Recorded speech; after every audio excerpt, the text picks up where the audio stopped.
Mr. McGee, don't make me angry. You wouldn't like me when I'm angry. You are about to listen to the Totally Super Awesome 80s Reboot Overdrive podcast.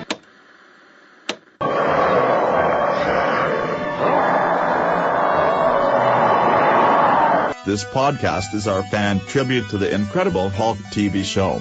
Be advised it has been exposed to radiation and we caution to listen at your own risk. You have now entered GammaCast.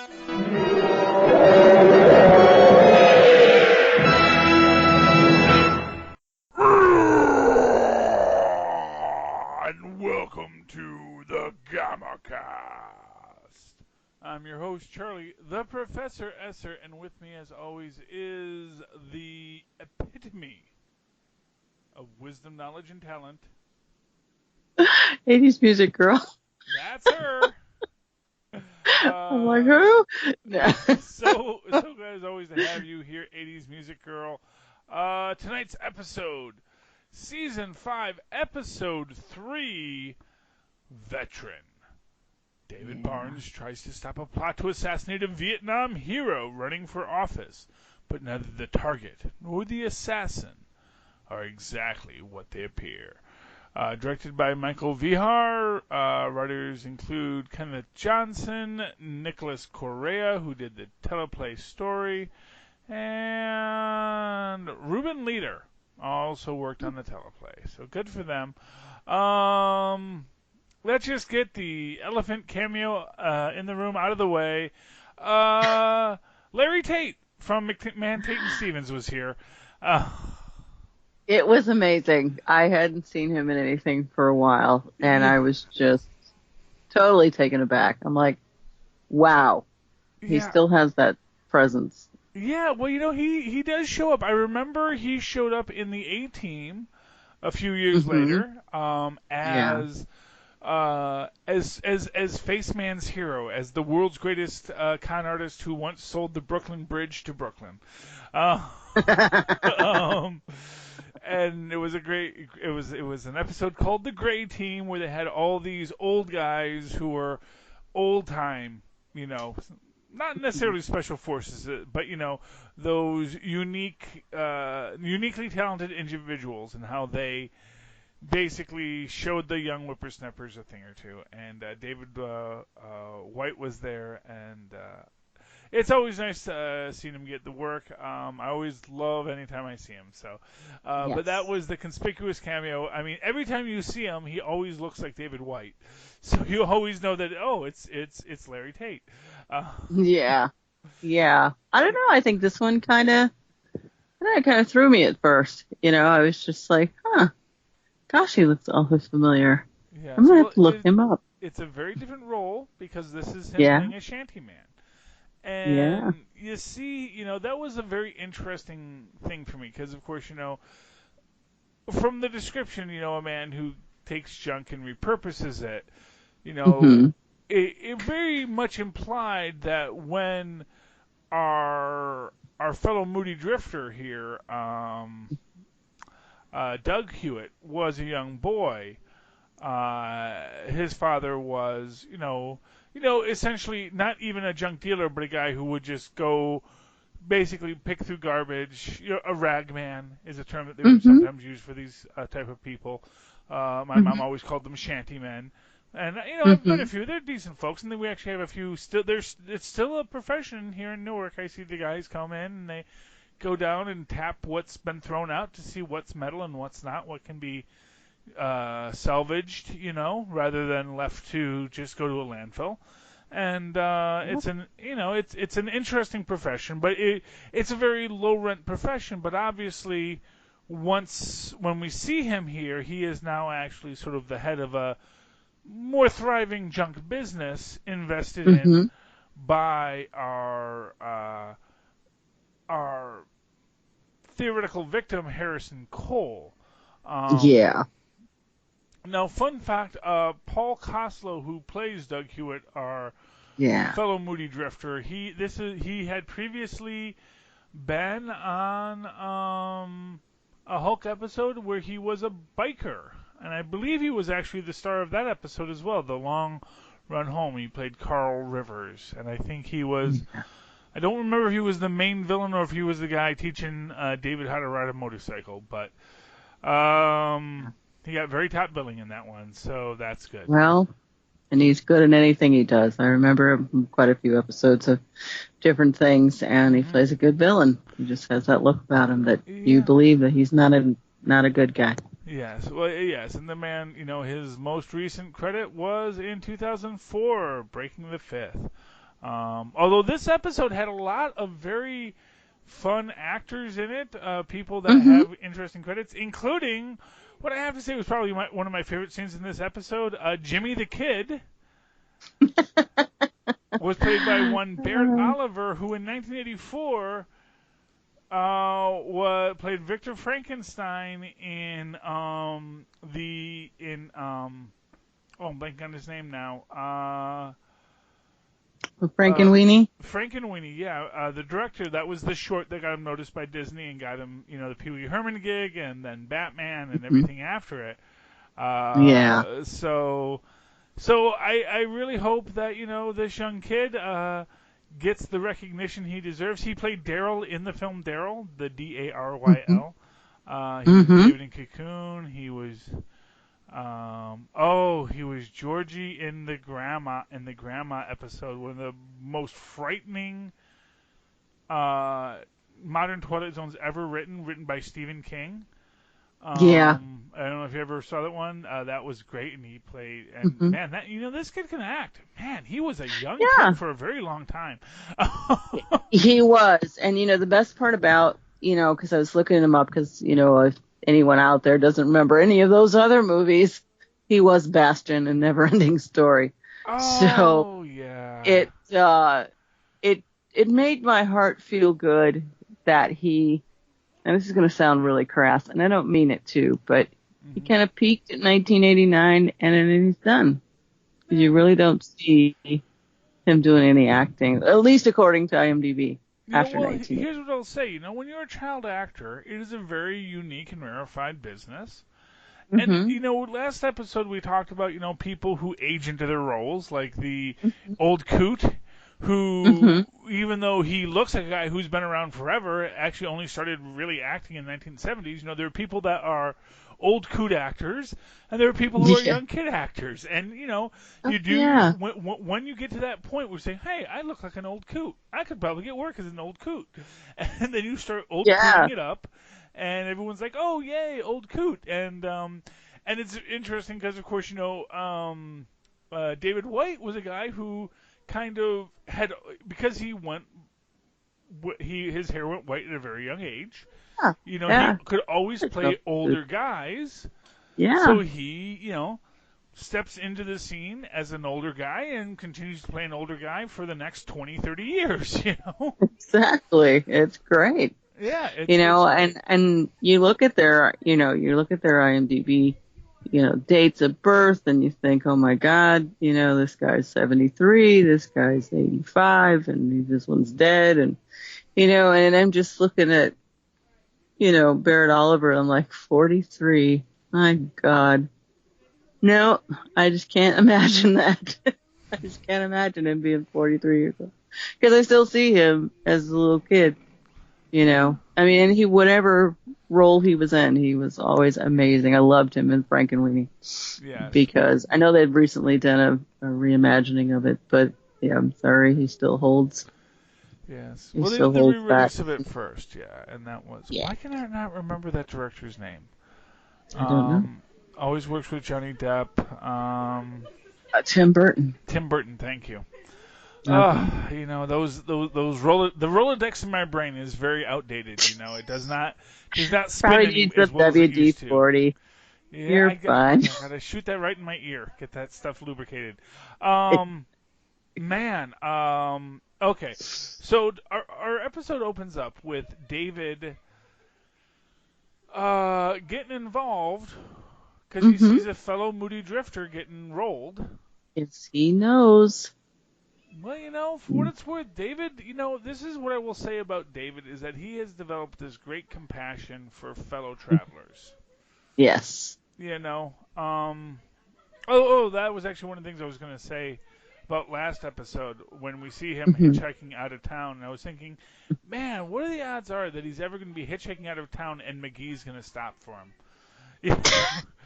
Because he's trying to get out to avoid the publicity about the Hulk, but the Hulk is just stomped around for a couple days. And now he's hitchhiking out, and McGee's going to be coming in. And it's like, man, that may not be the best method of transit. Well, and I think he anticipates that. So that's why the urgency's so fresh with him. It's like, I got to get out of here now.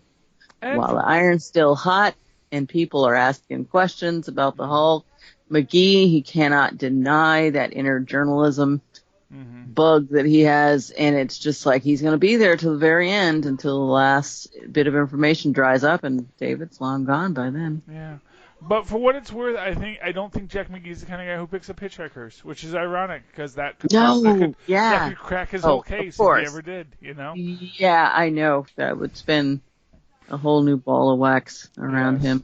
But that was last episode. Let's get into this episode. David sees the Moody Drifter getting attacked. Yeah. And David just totally says, okay, why don't you come live in my apartment, Moody Drifter? Because I've been there. Yeah. And that is very much an I've been there thing, David, he knows what it's like to be the guy who is the Moody Drifter, the guy who is an easy mark, easy to roll. Yes.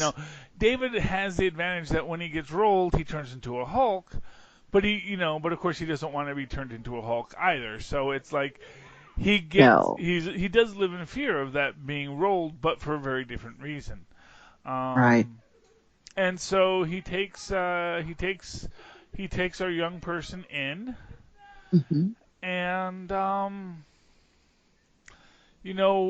the guy is clearly a few bubbles off level. Yeah, he's in distress, sincerely. You really can tell the little hit that he took, just really incapacitated him.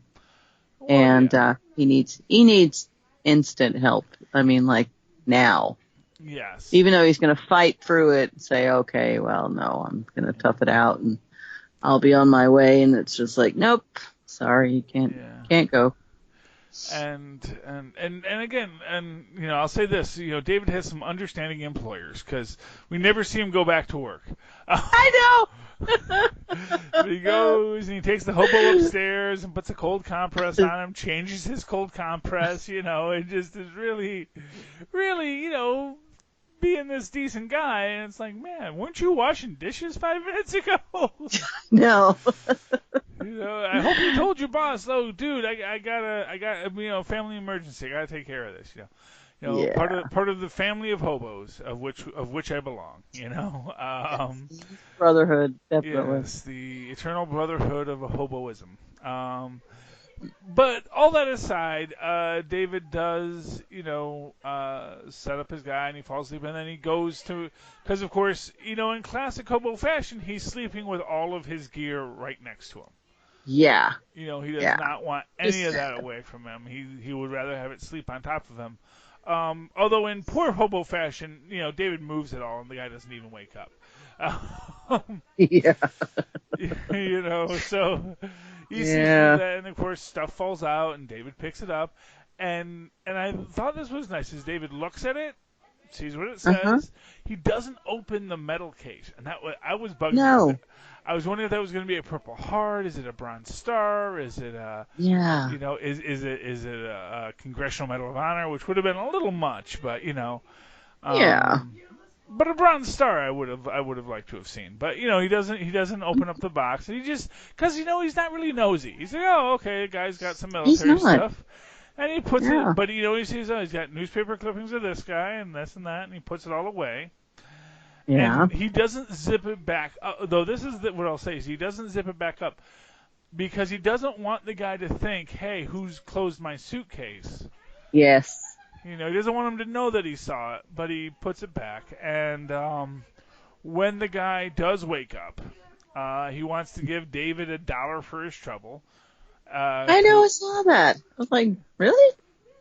A whole $1? Oh. Well, this was a 1981 dollar. I know. You know, and that was a little bit stronger than it is nowadays. I mean, they hadn't yet created the 99-cent menu, but there were actually things that you could get for $1 on the regular This is McDonald's true. menu. You know, You could buy a cup of coffee for $0.25. exactly. There were lots of things you could do, and so $1 is not. I mean, it was nice, Yeah, I and know. for a guy who had two. 'Cause we Yeah, see I in was there just saying he gave him half of what he had. exactly. It was actually a very I thought it nice was thing. extremely. I know I poke fun at the fact that it was only $1, but Yeah. you know, kids, you got to put that into perspective in this Yeah. day and age. If someone were to stumble upon a hobo and they opened up their trumpet case and they gave you $1 for your trouble, just try not to laugh at them. Yeah. That's all I'm saying. But for what it's worth, when he opens up the case, that gives David that quick glimpse that he doesn't think much about at the moment till he reads the paper the next day. Yeah. And he sees, oh, there's that Marine, and then, oh, look at this, there's a sale on 22 rifles. Wait a Yeah, minute. the sale of pennies. Yeah. Yeah. I did think I did like that it was a 22, which is a very nice lightweight caliber. Yes. You know, Very easily packed away as well. well, you know, it's funny because, you know, of course, you know, you will have folks who make fun of a 22 because it is a very lightweight rifle, has almost no recoil. You know, Right. You basically a 22 is a great weapon for an amateur shooter, which we then find out later that that's exactly what this guy was. Right. You know, he is not as he presents himself as Oh. the lost hero of the Vietnam War. He's actually just a mental case whose brother died in the Vietnam War. Right. And he took on that responsibility because of all the things that he's wrote to him that had been going on every week. Exactly. But a 22 rifle will kill you. Yeah. Because it's actually... Yes, any fast-moving bullets that hit your body will do some considerable damage. Yes. I mean, it won't take out a bear, but you're not a No. bear. No. You know, Might take a rabbit out, depending on where you catch it. And humans are about the same... take damage about as well as a rabbit, you know. Yeah. Unfortunately.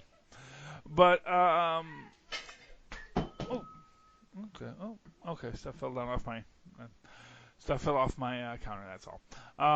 Poltergeists. Okay.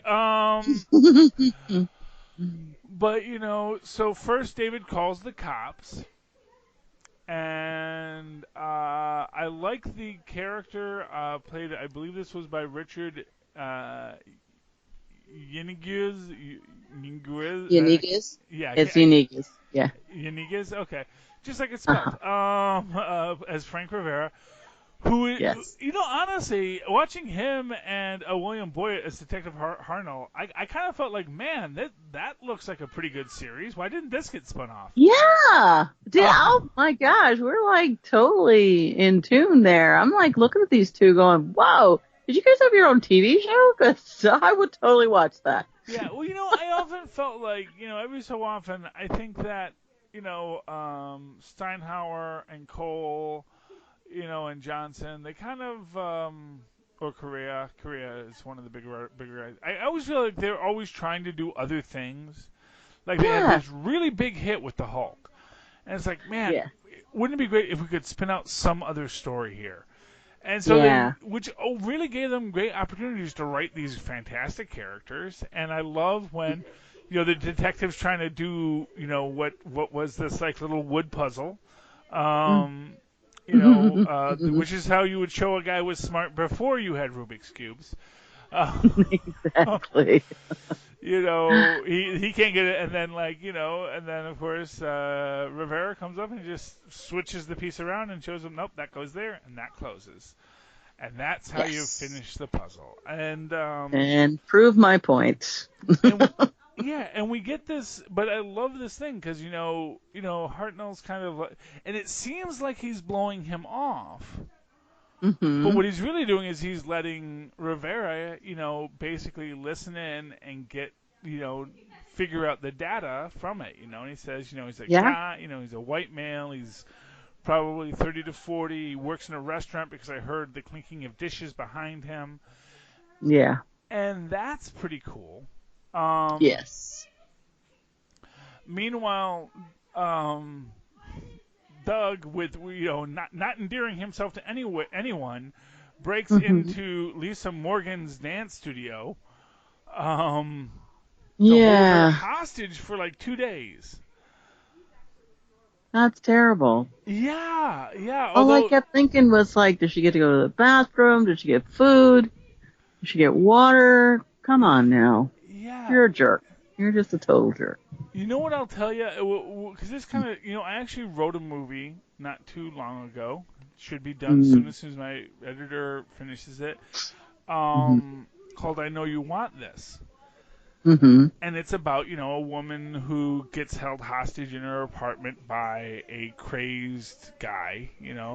She's an exotic dancer in that, and like one of her customers decides he's gonna take playing Captain Save-A-Ho to the next level, and breaks into her apartment to hold her hostage until she decides to fall in love with him. And Nice. yeah, and there is and I liked what it really struck me as cool because I'm watching this and I had never seen this episode before. When the Mm-hmm. guy falls asleep and she goes for the door, it's like, man, I wrote that scene. I wrote that scene in my movie too, because that's sort of like the whole thing is like, because he's holding her hostage, but he's like trying to stay awake, and then he just sort of, in the situation, like they're both falling asleep, and then they like have a little interaction, and he tries to move away, and then she goes for the door. Yeah. Mine ends a little more violently than this, but it was neat to see that because, of course, it makes perfect sense in this that the guy he is trying to stay awake because he is staking out this location, Mm-hmm. a day in advance, and Yeah. yeah, it was weird. Now, of course, when David feels he's been blown off by the cops, he reaches out to the actual possible victim himself. Oh man. Yeah. And That did not go well. no, man, this was a very Hail Hydra kind of scene, is what I'm going to tell you. Yeah. Because these guys are clearly not good guys, No, not. They're very unscrupulous. as Extremely demented. although I will say this, that their interrogation equipment, is pretty ridiculous looking for Yeah. Well. putting the airline headphones into David's ears too. Now, I'm assuming what that was is it's sending an electric shock because he said it was used to test alloys. So I'm guessing what it is to test, the various resistance factors of newly developed alloys. If you're making Right. semiconductors. Really awesome. Yes. I just thought, okay, guys, you need to pull back a little bit on that one because that's kind of scary. Yeah, well, because it is another one of these situations where the villain causes all his own problems. Mhm. Because they get a guy coming in saying, I want you to know a person showed up, said he was Jack Hewitt, and that I'm worried he might be planning to kill you. And they're like, Jack Hewitt is dead. Jack Hewitt died in Vietnam. He was a hero, blah, blah, blah. Yeah. And he's like, okay. And but the thing is, like, David's saying, okay, well, I'm just saying this guy said that's who he was. Yeah. I'm not accusing you of anything. But of course, Yeah. the guilty mind always hears an There you accusation. go. There you go. Doesn't matter what you say, he hears accusation. So they take David to the other room, hook him up to electrodes, and again, this is one of those moments where, you're like, isn't this outrageous enough, David? Yeah, I'm surprised he didn't Hulk out there. Yeah, he doesn't Hulk out sooner. Well, again, it's the Hulk shy thing. It's like he only Hulks when the guy turns up the resistance and then leaves the room. Right. And then he Hulks Now's out. his chance. Now's his chance. He doesn't like to do it in front of people. He's self-conscious, You never know what's going to rip on your pants, to put it simply. This is true. And he's obviously very, self-conscious about being half naked in front of people. Yes. So he, but of course he tears the office apart, Mm-hmm. as you do, and That's makes his break for it, and mm-hmm. and then meanwhile we cut back and forth between, kind of our three narratives here, although kind of, the third narrative of the two detectives is kind of made light. As interesting as it is to start out, and as greatly acted as it is by those characters, there's not much story to them. No. But they do, they do track down David, and they, Mm-hmm. start moving forward, and they do get to our where the speech of the politician is going to be. Yes. And I thought this was very interesting because there's a lot of stuff that I think I got cut out of this episode. I really think this was one of these episodes where there was a different draft than what got shot. Yeah. And I'll get to that in a moment, but, because Mm-hmm. essentially all of a sudden the guy's got a cop uniform, Mm-hmm. and because, of course, Nieves asks, or what, no, I'm sorry, Frank Rivera, Mm-hmm. asks, hey, do we have anyone on that window there? And he says, oh, yeah, I sent, Mm-hmm. red shirt number 4. Yeah. Exactly. And then we do see that red shirt number 4 is tied up, but it's like, when did that happen? This was a whole overpowering someone scene, and it totally got cut. Wound up on the cutting room. Yeah. Yeah. Anyway, the guy, I'm sorry, I actually get a little ahead here because, of course, David and the detectives did go to Larry Tate's office and did get to find out that, of course, Doug is not the actual Vietnam vet. Doug wasn't allowed into the service because he had a bum shoulder, they said. Yes. Which I thought was an interesting thing. I actually think he had a lot more than a bum shoulder. I get the feeling that they kind of said, "Oh, he's this kid is like several bubbles off level." Even then. maybe 4F perhaps. Yeah, he was certainly On not a fit lot for of military levels. combat. But Yeah. it was interesting to me in that because it was one of the things I thought about this episode is that it easily could make itself be a PTSD diatribe about veterans coming home and being Mm-hmm. so scarred by the horrors of war that they can't handle modern life, and then they do that twist on us at the end here where say, no, this isn't the veteran, this was his brother. Yeah. But it's an interesting thing because it still actually speaks to PTSD. One of the most interesting things It about does. the early origins of PTSD, Mm-hmm. which was originally called shell shock back in World War I, Mm-hmm. was that they actually found that it started to occur among men who had not yet gone to the front. Wow. Because what it was is the trauma of what was going to happen Mm-hmm. and the horrors you knew you were going to see Right. was enough to set off people. And then they would start Absolutely. experiencing, hysterical paralysis, which was how they defined PTSD in that day. Right. And what we have here was this kid who didn't go, as they said, Right. the first member of his family in like 4 generations not to serve. Right. And his brother's writing him home about the horrors and about the horrors that his CO is doing. Right. And that, I think, and that is like this trigger for him when his brother doesn't return. Mm-hmm. And, it was an interesting thing because we do see him going through these like dream sequence flashbacks. Mm-hmm. And we see, when you see him in the morgue and there are American and Vietnamese flags on the body bags, and all Right. stacked right next to each other. I thought that was a nice touch. But when he Yeah. sees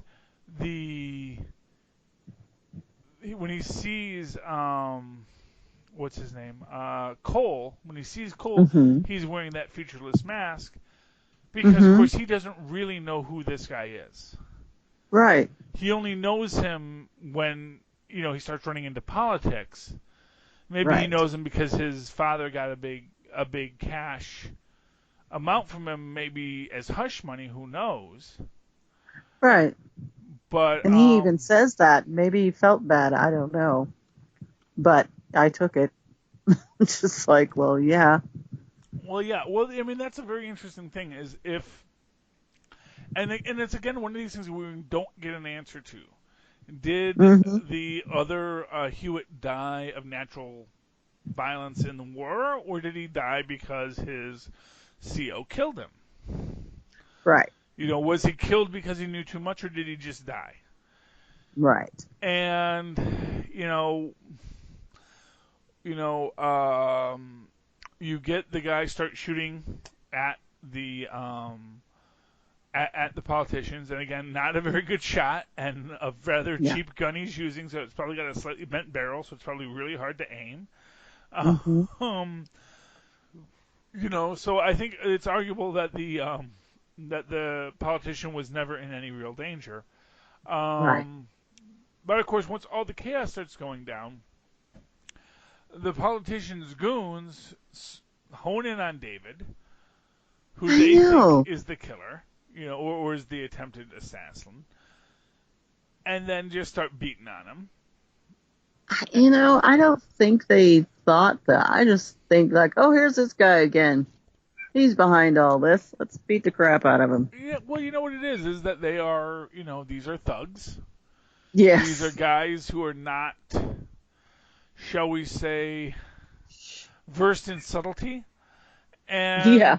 so they see, and I think at their core, they just want someone to beat up. Yeah. They want, A lot it of doesn't rage. care, they don't care who this guy is, they just want someone, they want the action of beating someone up to say we're doing our job. They don't Right. care if the person they're beating up is actually someone who should be beat up or not. Exactly. So we get a Hulk out, we get the goons all thrown about, and this I thought was fun because it's one of these great things is that when Lou grabs Bruce Gray by the lapels, of course when he lets go, there's green paint all over his lapels. I thought that was funny. Yeah, you don't get to see bloopers like that very often. Yeah, and Morgan is trying to talk the guy down.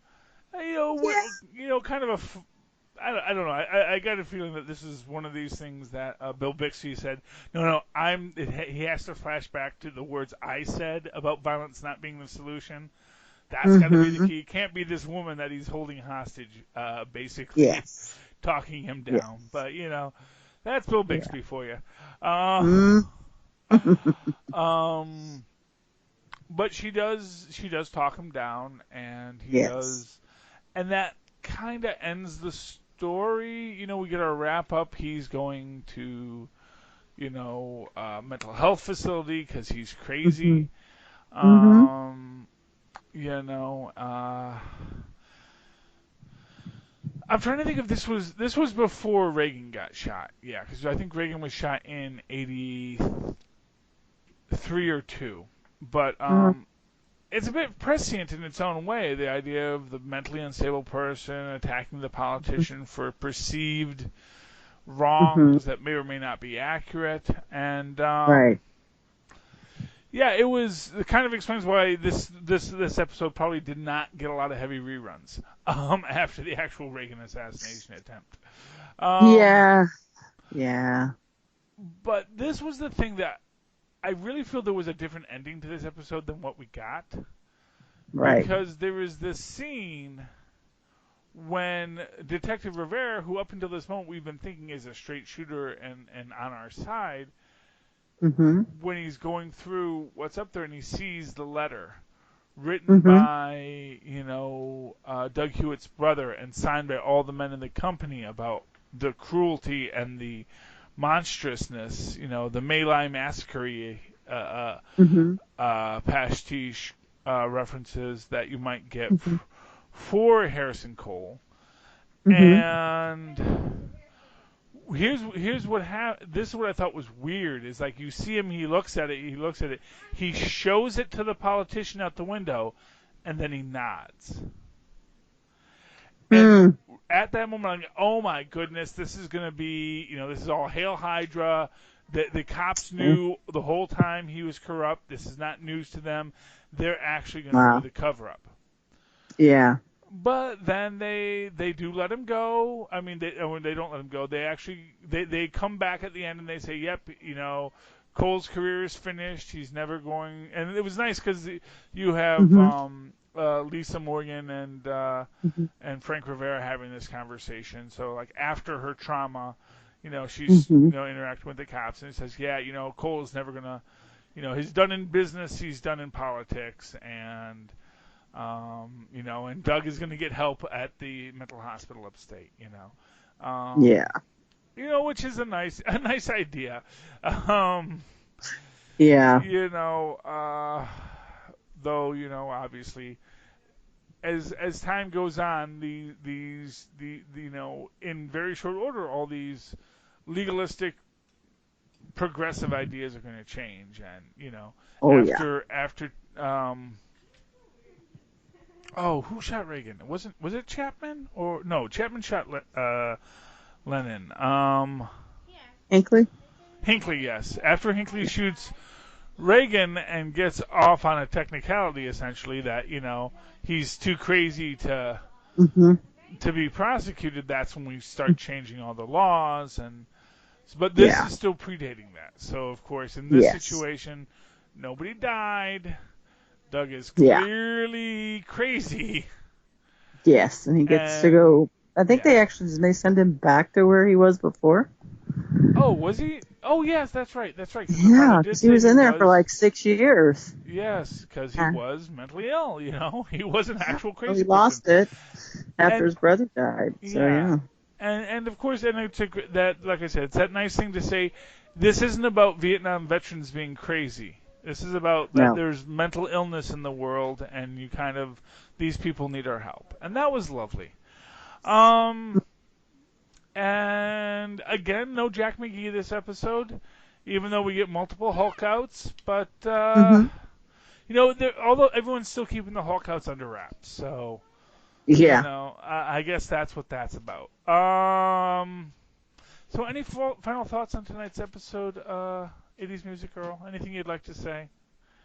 I just really felt compelled to just completely give this episode my full attention, being a veteran myself, and knowing the stories that I hear from, people that are either World War II vets, there's still some of them around, and of course the Vietnam War and the Korean War, and you hear them speak of these things, that they went through, and how things could have been different, and how they came back, and no one appreciated them because of what the war represented, and I just thought, I guess I thought this was going to be something like that, but it actually had something, it took a different turn, and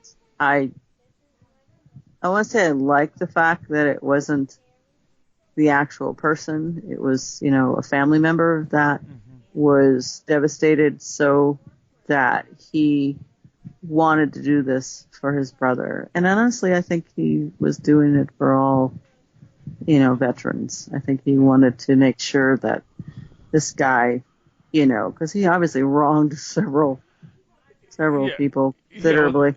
This guy was on both sides of the fence, so this guy was clearly evil. I mean, this was they did not play him subtly. No, they didn't. And for him, to want to run for office and continue that, would have been, a complete disaster. So I just was really, like I said, I was really into it. I liked Paul's character. He always plays really good. Either he's disturbed or he's a villain, or a little confusion there. Although, can I just say, I loved his hair. Sure. Just that because it had this like kind of combed but wild quality, like a guy who like did spend time on his hair, but who like hasn't who like has slept on it the last 4 days. You know, I really felt Yeah. whoever did his hair just really had a great sense of how to make this guy look, you know, disheveled and crazy, but also possibly from a place where he once wasn't, you know, and Hmm? I thought that was a nice touch to it. But yeah, So, yeah, but yeah, so it's all like I said, really captured my attention, and I didn't even bother taking notes because I knew, you know, I was going to remember, you know, the things as they were. So yeah. Okay. I mean, I think we can both agree this was just a fantastic episode of the Hulk. I hope the remaining episodes of season 5 live up to its quality.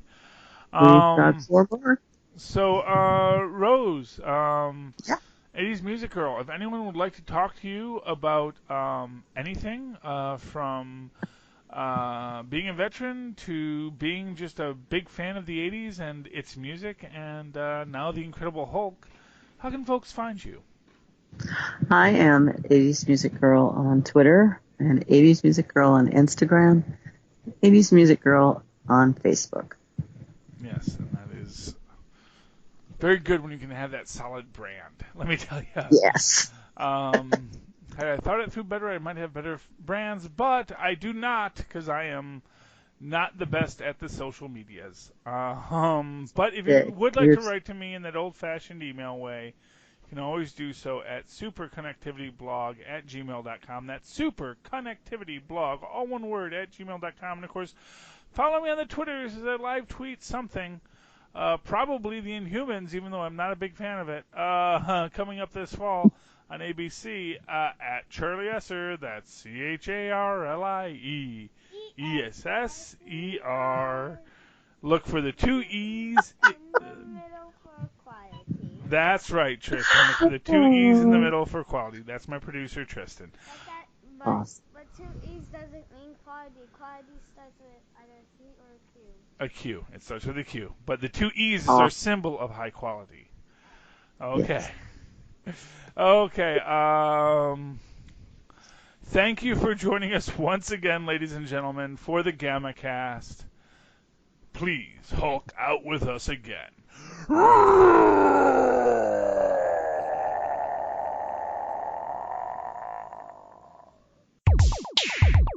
We hope you've enjoyed this show. This podcast is part of the 80s Reboot Overdrive channel on Southgate Media Group. You can follow us on Facebook on the 80s Reboot group page. We're also on Twitter and Tumblr at 80s Reboot. We invite you to check out all the wonderful podcasts and blogs available at southgatemediagroup.com. And thank you for reliving the 80s.